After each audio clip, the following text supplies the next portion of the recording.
Funan was the name given by Chinese cartographers, geographers, and traders to an ancient Indianized state, or rather a loose network of states located in mainland South Asia, centered on the Mekong Delta that existed from the 1st to 6th century CE. The name is found in Chinese historical texts describing the kingdom, and the most extensive descriptions are largely based on the report of two Chinese diplomats, Gang Tai and Shu Ying, representing the Eastern Wu dynasty, who sojourned in Funan in the mid-3rd century CE. Funan is known in the modern language of the region as Phnom, Phnom. However, the name Funan is not found in any text of local origin from the period, and it is not known what name the people of Funan gave to their polity. Some scholars argue that ancient Chinese scholars transcribed the word Funan from the word related to the Khmer word Phnom or Phnom, meaning mountain. Others, however, thought that Funan may not be a transcription at all, rather it means what it says in Chinese. Like the very name of the kingdom, the ethno-linguistic nature of the people is a subject of much discussion among specialists. The leading hypotheses are that the Funanese were mostly Mon-Khmer, or that they were mostly Austronesian, or that they constituted a multi-ethnic society. The available evidence is inconclusive on this issue. Michael Vickery has said that even though identification of the language of Funan is not possible, the evidence strongly suggests that the population was Khmer. The results of archaeology at OL have demonstrated no true discontinuity between OL and pre-Angkorian levels, indicating Khmer linguistic dominance in the area under Funan control. Based on the testimony of the Chinese historians, the polity Funan is believed to have been established in the 1st century CE in the Mekong Delta, but archaeological research has shown that extensive human settlement in the region may have gone back as far as the 4th century BCE.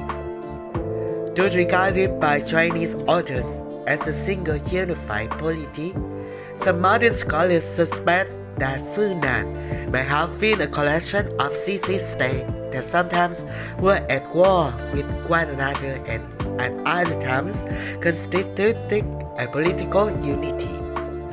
From archaeological evidence, which includes Roman, Chinese, and Indian goods excavated at the ancient mercantile center of OL in southern Vietnam, it is known that Funan must have been a powerful trading state.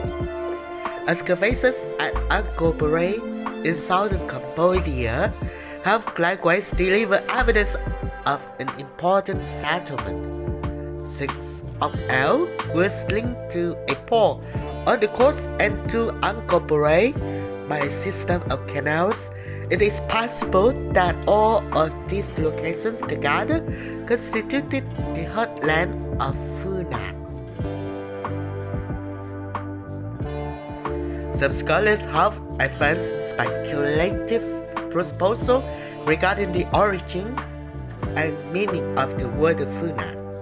It is often said that the name Funan represents a transcription from some local language into Chinese. For example, French scholar Jacques Godin advanced the theory that in using the word Funan ancient Chinese scholar was transcribing a word related to Khmer word Panam, meaning mountain.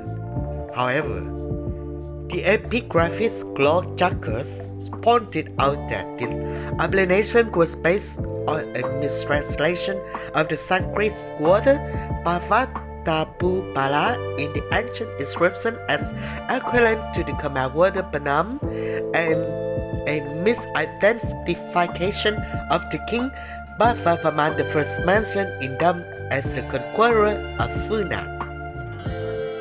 It has also been observed that in Chinese the character is frequently used in geographical terms to mean south. Chinese scholars use it in this sense in naming other locations or regions of Southeast Asia, such as Annam. Thus, Funan may be an originally Chinese word and may not be a transcription at all. Jacques proposed that use of the name Funan should be abandoned in favor of the names such as Bavabura, Intitapura, Sretapura, and Yathapura, which are known from the inscriptions to have been used at the time for cities in the region and give a more accurate idea of the geography of the ancient Khmer regions than the names Funan or Chengla are known in the Old Khmer language.